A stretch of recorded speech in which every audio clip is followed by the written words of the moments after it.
Hello. हाँ प्यारे बच्चों, कैसे हैं आप लोग। आपको स्वागत किया जाता है Shri Ayodhya Singh memorial inter college की केमिस्ट्री क्लासेस में। कल आपको पढ़ाया गया था द पी ब्लॉक एलिमेंट्स।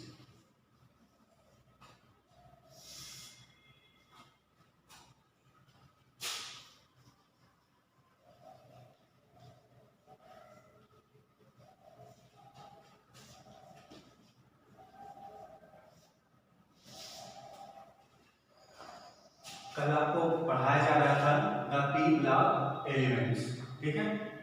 कल इसको बेसिक फंडामेंटल के लेते हुए आपको सारे कॉन्सेप्ट जो हैं वो क्लियर कराए गए थे, ठीक है। अब जो आज के सिलेबस के अकॉर्डिंग जो उसका पूरा एक डिटेल दिया गया है उसको जो है स्टेप बाय स्टेप जो है आपको स्टडी कराई जा रही है, ठीक। आपको पढ़ाया गया था, जो आपको एक ग्रुप पढ़ाया गया था, ठीक है, ग्रुप 15। इस ग्रुप 15 में जो आपके एलिमेंट्स बताए गए थे आपको,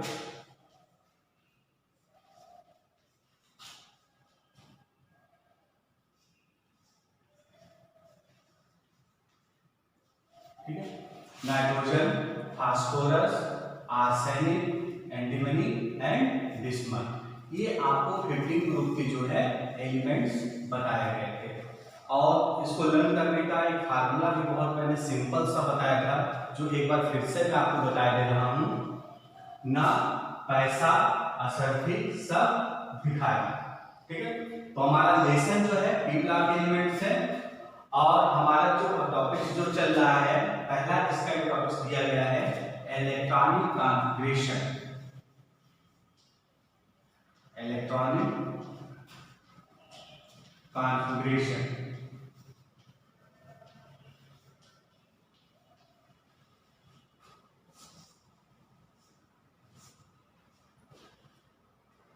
देखिए जो इलेक्ट्रॉनिक कॉन्फ़िगरेशन है इसको हम लोग इलेक्ट्रॉनिक विन्यास भी करते हैं, ठीक है। इलेक्ट्रॉनिक विन्यास भी इसको कहा जाता है। इलेक्ट्रॉनिक कॉन्फ़िगरेशन जो है हम दो तरीके से कर सकते हैं, ठीक है। एक बोरबरी स्कीम के अकॉर्डिंग किया जा सकता है, 2 8 8 18 18 32 32 यानी मैजिक नंबर के बेसिस पर भी हम उसको कर सकते हैं। और एक जो है अफवाहों के अकॉर्डिंग भी किया जा सकता है, ठीक है, जिसके ऑर्बिटलों में इलेक्ट्रॉनों को फिल करना होता है, ठीक है। तो यहाँ पे जो हम इलेक्ट्रॉनिक कॉन्फ़िगरेशन जो करेंगे वो एसपीडीएफ ऑर्बिटल के अकॉर्डिंग ही किया जाएगा, ठीक है। हमारे पास जो ऑर्बिटल है एसपीडीएफ, ठीक है, ये 4 ऑर्बिटल जो है हमारे पास ऑर्बिटल जो है ये पाए जाते हैं, ठीक है। एसपीडीएफ में जो नंबर ऑफ इलेक्ट्रॉन जो होता है, एस ऑर्बिटल में मैक्सिमम 2 इलेक्ट्रॉन, इसमें 6 इलेक्ट्रॉन, और इसमें 10 इलेक्ट्रॉन एंड इसमें 14 इलेक्ट्रॉन ये प्रेजेंट होते हैं। बार बार एक टर्म हम यूज कर रहे हैं ऑर्बिटल। ऑर्बिटल कहाँ है, सॉरी, ऑर्बिटल जो है आपका क्या होता है, ठीक है। तो एक सिंपल सा एक फार्मूला है या ऐसे डेफिनेशन को आप समझ सकते हैं कि एटम में जहां भी इलेक्ट्रॉन प्रेजेंट होता है, ठीक है, उसको हम लोग ऑर्बिटल कहते हैं, ठीक है। एटम में जहां भी इलेक्ट्रॉन प्रेजेंट होगा उसको हम लोग क्या कहेंगे, ऑर्बिटल कहा जाएगा। और एसपीडीएफ जो है हमारे ऑर्बिटल ही हैं, ठीक है। अब हमारा यहां पर हमारे पास जो एलिमेंट्स दिए गए हैं, नाइट्रोजन है, फास्फोरस है, आर्सेनिक है, एंटीमनी है एंड बिस्मथ है, ठीक है। इसका इलेक्ट्रॉनिक कॉन्फ़िगरेशन करेंगे। नाइट्रोजन का एटॉमिक नंबर 7, ठीक है। तो इसको हम करेंगे 1s2 2s2, ठीक है, और 2p3। तो देखिए यहां पे 7 हो गया, 2 2 4 4 3 7, ठीक है। 1s2 2s2 2p3, यानी आप ये समझ सकते हैं कि जो 15 ग्रुप है इसका जनरल इलेक्ट्रॉनिक कॉन्फ़िगरेशन जो है वो आपका क्या होता है, NH2 NP3, ठीक है। इस इस तरीके से जो है इसका इलेक्ट्रॉनिक कॉन्फ़िगरेशन किया जाता है, यानी उसको समझा जा सकता है। ठीक है, इसी तरीके से आप चाहेंगे तो फास्फोरस का जो है 15 होता है, इलेक्ट्रॉनिक कॉन्फ़िगरेशन किया जा सकता है। ठीक है, कैसे 1s2 2s2 यहाँ पे 2p6। अब देखिए इलेक्ट्रॉन हमने कितना कर दिया, 2 2 4 और 6 10 हो गया, यहाँ पे बढ़ जाएगा 3s2 यानी 12 हो गया। ठीक है, तो जब 12 हो गया तो यहाँ पे कितना आएगा 3p3, तो 2 2 4 6 10 12 और ये आपका 12 और 3 कितना हो गया 15, यानी इलेक्ट्रॉनिक कॉन्फ़िगरेशन जो है आपका ये हो गया। इसी तरीके से आप आर्सेनिक का भी कर सकते हैं। ठीक है, आर्सेनिक का जो होता है 33, फिर आपका एंटीमनी का 51 और आपका जो बिस्मथ जो है वो आपका कितना है 83। ठीक है, तो इस तरीके से जो है इसका आप इलेक्ट्रॉनिक कॉन्फ़िगरेशन किया जा सकता है। अगर दोनों इलेक्ट्रॉनिक कॉन्फ़िगरेशन को आप ध्यान से देखें तो देखिए यहाँ पे 2p3 है, यहाँ पर 3p3 आया है, तो आपका नेक्स्ट कितना आएगा 4p3, फिर इसका कितना आएगा 5p3, इसका कितना आएगा 6p3। इस तरीके से जो है एक एक आर्बिटल जो है वो यहाँ पर बढ़ता हुआ चला जाता है। इस तरीके से इलेक्ट्रॉनिक कॉन्फ़िगरेशन जो है हम कर सकते हैं। ठीक है, उसके बाद जो हमारा जो सेकंड टॉपिक जो शुरू जो होता है, ठीक है, पहले हम इसका नेचर जान लें, यानी यहाँ पे लिखा जा सकता है नेचर ऑफ एलिमेंट।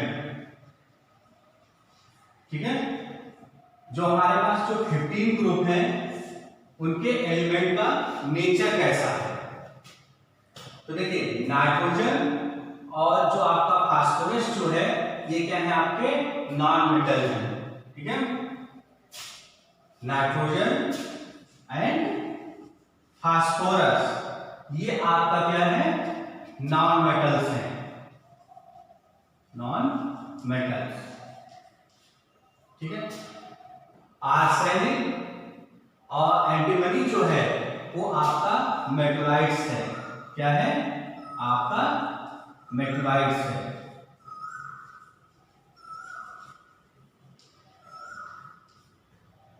और जो आपका बिस्मथ जो है वो आपका मेटल है, मतलब टिपिकल एलिमेंट्स है, टिपिकल मेटल।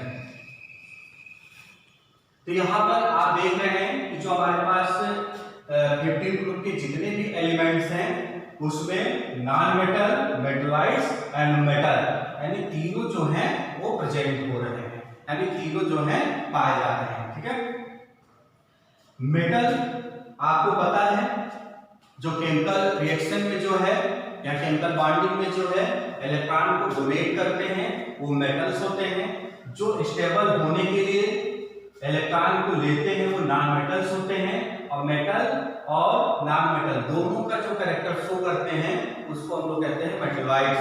ठीक है, हमारे 15 ग्रुप में ये तीनों जो हैं प्रेजेंट होते हैं।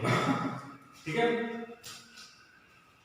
ये तो इसका ये नेचर हो गया। ठीक है, फिर इसका और भी हम स्टडी किया जा सकता है। ठीक है, ऑक्सीडेशन नंबर, ऑक्सीडेशन नंबर। ठीक है, यानी जो हमारा ग्रुप जो है वो किस तरीके से ऑक्सीडेशन नंबर को शो करता है। ठीक है, अब देखिए नाइट्रोजन जो है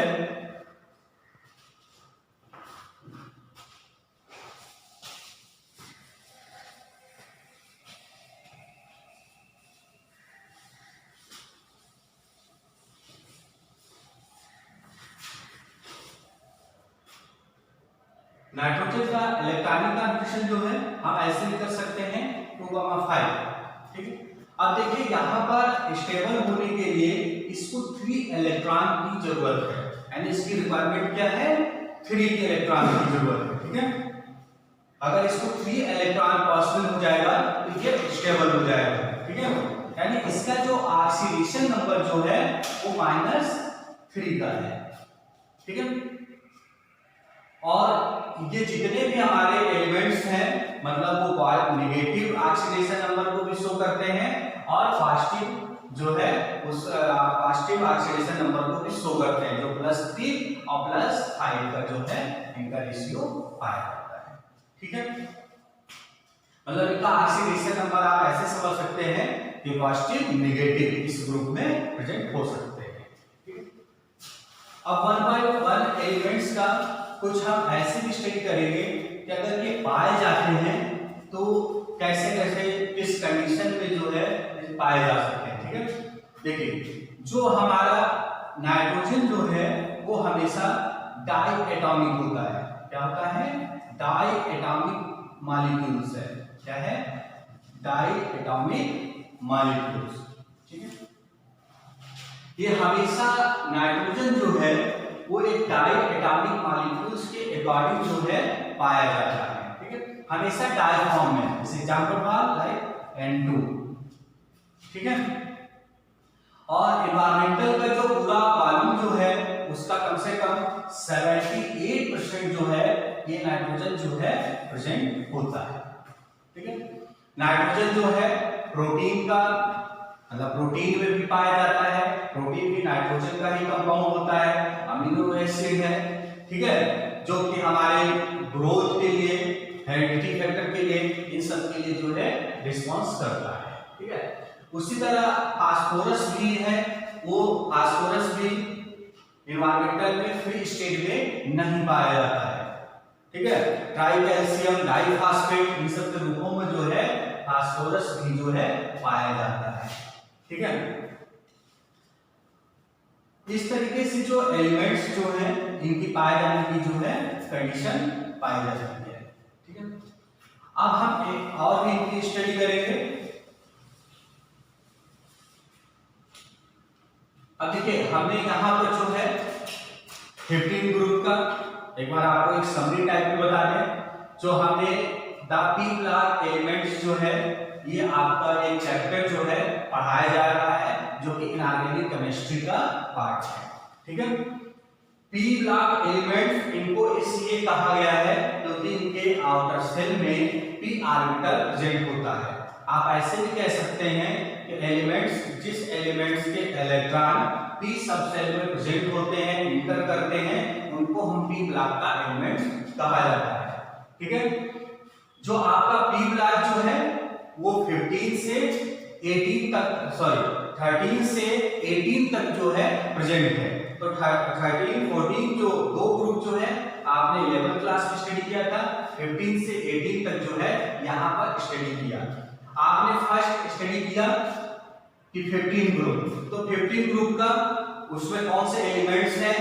मेटल है, नॉन मेटल्स है, मेटलॉइड्स है, कहाँ पाए जाते हैं, किस कंडीशन में पाए जाते हैं, एटॉमिक का रेडियस क्या है, वैलेंसी क्या है, ऑक्सीडेशन नंबर क्या है, ये जितने भी कॉन्सेप्ट हैं आपने उनको 1 by 1 जो है स्टडी किया। ठीक है, यानी आपने उसमें फिजिकल कैरेक्टर की स्टडी किया और इनसे जो केमिकल कैरेक्टर जो है अब आप स्टडी करेंगे। ठीक है, केमिकल अब यहाँ पे दो टर्म आते हैं जिसको एक अच्छी तरीके से आप समझ सकते हैं। जैसे हम लोग बार बार टर्म यूज करते हैं कि ये एक फिजिकल कैरेक्टर है और दूसरा जो है केमिकल कैरेक्टर है। इसको हम कैसे जानें? ठीक है, तो आप इस तरीके से इसको डिफाइन कर सकते हैं। जैसे हमारे हैंड में क्या है? डस्टर है। ठीक है, इसको आप देखकर क्या बता सकते हैं? इसका सेम साइज बता सकते हैं, कलर बता सकते हैं, इसमें स्मेल है कि नहीं है ये आप बता सकते हैं, वाटर में या किसी अदर सॉल्वेंट में ये सॉल्वल है कि नहीं है, ये सब जितने भी कॉन्सेप्ट हैं आप बता सकते हैं। वो फिजिकल कैरेक्टर की जो है कैटेगरी में आता है। ठीक है, सिंपल सा समझा जा सकता है।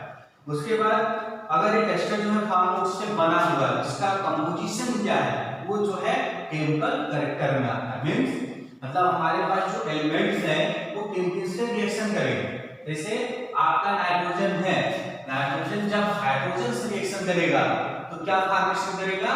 अमोनिया का फॉर्मेशन करेगा, NH3 मतलब हाइड्राइड कंपाउंड का जो है फॉर्मेशन करेगा। फास्फोरस जो करेगा वो BH3 यानी फास्फीन गैस का जो है फॉर्मेशन करेगा। तो इसका मतलब ये हुआ कि 15 ग्रुप के जो एलिमेंट्स होंगे वो हाइड्रोजन से रिएक्शन करके, ठीक है, हाइड्रोजन से रिएक्शन करके क्या बनाएंगे, हाइड्राइड कंपाउंड का जो है फॉर्मेशन करेंगे। इनका जो केमिकल रिएक्शन जो है अभी जब हम अलग अलग कंपाउंड की स्टडी करेंगे तो उसमें आपको बता दिया जाएगा, ठीक है। इसी तरह जब ये ऑक्सीजन से रिएक्शन करेंगे तो ऑक्साइड फॉर्म का जो है फॉर्मेशन करेंगे, ठीक है। अगर ये हाइड्रोजन एलिमेंट से रिएक्शन करते हैं तो हाइड्रो कंपाउंड का जो है फॉर्मेशन करेंगे। बात समझ में आ गया? तो ये क्या हो गया, इस तरीके से आप समझ सकते हैं कि डिफरेंट टाइप में जो है ये कंपाउंड का फॉर्मेशन होगा, ठीक है। जैसे ऑक्सीजन से आपका N2O का फॉर्मेशन, N2O2, N2O3, N2O5, इस तरीके से इसका फॉर्मेशन हो जाएगा, ठीक है। अगर ये जैसे मैंने कहा कि हाइड्रोजन से रिएक्शन करते हैं तो NCl3, ठीक है, आपका फॉर्मेशन है। इस तरीके से जो है इनका किया जा सकता है, ठीक है। हाइड्रोजन का जो एक आता है वो भी आपका जो है पी ब्लॉक का एलिमेंट है। कुछ ऐसे हाइड्रोजन हैं जिनको आपको अक्सर यूज करना पड़ता है, तो उसको आप चाहें तो आप अच्छे तरीके से उसको लर्न कर सकते हैं, ठीक है। एक सिंपल सा फार्मूला भी आपको फिर से बता दे रहे हैं। देखिए ये बनाया गया है, बहुत सिंपल सा फार्मूला है, ठीक, जो आप हाइड्रोजन के रिस्पेक्ट में आप इसको हमेशा याद कर सकते हैं, ठीक है। फिर कल बाहर आई आंटी, ठीक है, यानी सिंपल सा फार्मूला क्या बन गया, फिर कल बाहर आई आंटी। ये आप जो है फिर कल बाहर आए, यहां तक तो बिल्कुल आप लर्न कर सकते हैं, जो आपको हमेशा जरूरत पड़ती है, ठीक है। ये फिजिकल एंड केमिकल कैरेक्टर जो है आप स्टडी कर सकते हैं। अभी जब इनके कंपाउंड वन बाय वन जो बताए जाएंगे वो इससे और ज्यादा आपको डिटेल बताया जाएगा, स्टडी कराया जाएगा, ठीक है। यहाँ पर एक बहुत इंपॉर्टेंट टर्म जो है वो भी शुरू हो रहा है, एलोट्रॉप्स एलिमेंट या एलोट्रॉपिक, ठीक है।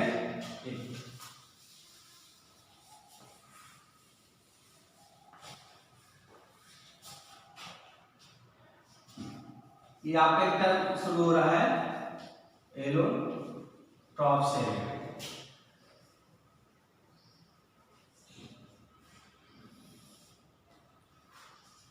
देखिए एलोट्रॉप्स एलिमेंट जिसको हम लोग एलोट्रॉपिक एलिमेंट्स भी कहा जा सकता है। जैसे आपने प्रोटीन ग्रुप जब पढ़ा होगा तो उसमें एक आपने कार्बन पढ़ा होगा, ठीक है। कार्बन में आपने ये पढ़ा होगा कि कार्बन जो है अलग अलग फॉर्म में जो है पाया जाता है, जैसे लाइक कोल, को, चारकोल, ब्लैक लैम्प, फ्लोरीन, ठीक है, डायमंड, ये अलग अलग फॉर्म में पाए जाते हैं। लेकिन ये सारे कंपाउंड है क्या, एक तरीके से देखा जाए तो ये कार्बन के लिए क्या है, कंपाउंड है, ठीक है, यानी इसमें कार्बन जो है वो प्रेजेंट होता है।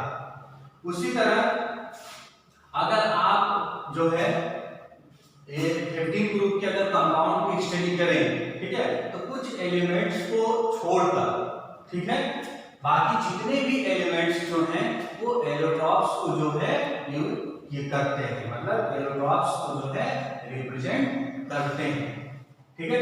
जैसे नाइट्रोजन को आप छोड़ दीजिए, तो जैसे फास्फोरस है तो आपको भी पता है कि फास्फोरस जो है व्हाइट है, रेड है, ठीक है, येलो है, ये डिफरेंट टाइप में जो है ये फास्फोरस भी जो है पाए जाते हैं, ठीक है।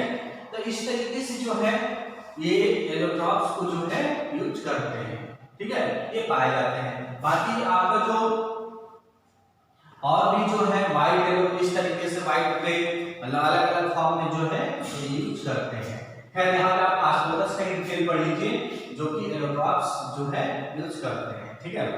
फास्फोरस के रिस्पेक्ट में एक बहुत इंटरेस्टिंग टर्म है कि अगर हम फास्फोरस को लेकर, ठीक है, अगर इस तरह से हवा में फेंक दें जिससे उसका क्रस्ट हो, कुछ रगड़ हो, तो बिना माचिस लगाए जो है उसमें आग लग सकती है, ठीक है। ये बुक से आप सर्च करके बताएंगे कि कौन सा फास्फोरस है, ठीक है। एक बार जरूर एनसीईआरटी की बुक ओपन करके आपकी जो बुक चलाई जा रही है, ठीक है, एनसीईआरटी पैटर्न पे पढ़ाया जा रहा है, तो उस बुक को ओपन करके जरूर पढ़िएगा कि कौन सा ऐसा फास्फोरस है जिस बिना माचिस लगाए उसमें आग लग सकती है अगर इस तरह हम फेंक दें तो। ठीक है, ये आपका जो है 15 ग्रुप का ये आपको इंट्रोडक्शन दिया गया है। ठीक है, जिसमें आपको कितने एलिमेंट्स हैं, उनके फिजिकल केमिकल कैरेक्टर, ये सब जो है आपको बताए गए। अब जब ये आपके अलग अलग सारे कंपाउंड की जब स्टडी कराई जाएगी तो उसमें इनके जितने भी यूजेज हो रहे हैं, कहाँ कहाँ इनका उपयोग किया जा सकता है, वो जो है आपको उसमें पूरा डिटेल आपको बताया जाएगा। ठीक है, यहाँ पर एक आप होमवर्क नोट कर लीजिए जिससे कि आप इसको स्टडी कर लीजिएगा और इसको जो है जरूर पढ़ लीजिएगा। ठीक है, अब तक जो हमने बताया यहाँ पर तो उससे रिलेटेड आपके बुक्स ओपन करके आप उसको पढ़ लीजिएगा। ठीक है, जो चीज उसमें आपको जो कॉन्सेप्ट नहीं समझ में आ रहा है, यानी आप 15 ग्रुप कंपाउंड से पहले, जहां कंपाउंड ऑफ नाइट्रोजन है, कंपाउंड ऑफ फास्फोरस है, उससे पहले आप स्टडी कर लेंगे। जो आपको नहीं समझ में आएगा वो आप हमसे दोबारा पूछ सकते हैं और क्लियर कर सकते हैं। ठीक है, बस ये है कि आपको बुक्स जो है रीडिंग करनी है। ठीक है, ठीक है, यहाँ पे लिखे दे रहे हैं आप रीडिंग, ठीक है, रीडिंग कर लीजिएगा। ठीक है, जो क्योंकि कभी भी एक सडनली या स्मॉल टेस्ट जो है वो लिया जा सकता है। ठीक है, इस चीज का ध्यान रखिएगा और इसका वर्क कर लीजिएगा। और एक बार फिर से घर पे रहिए, सुरक्षित रहिए, स्वस्थ रहिए और बहुत अच्छे से केमिस्ट्री पढ़ते रहिए। ठीक है, ओके, थैंक्स।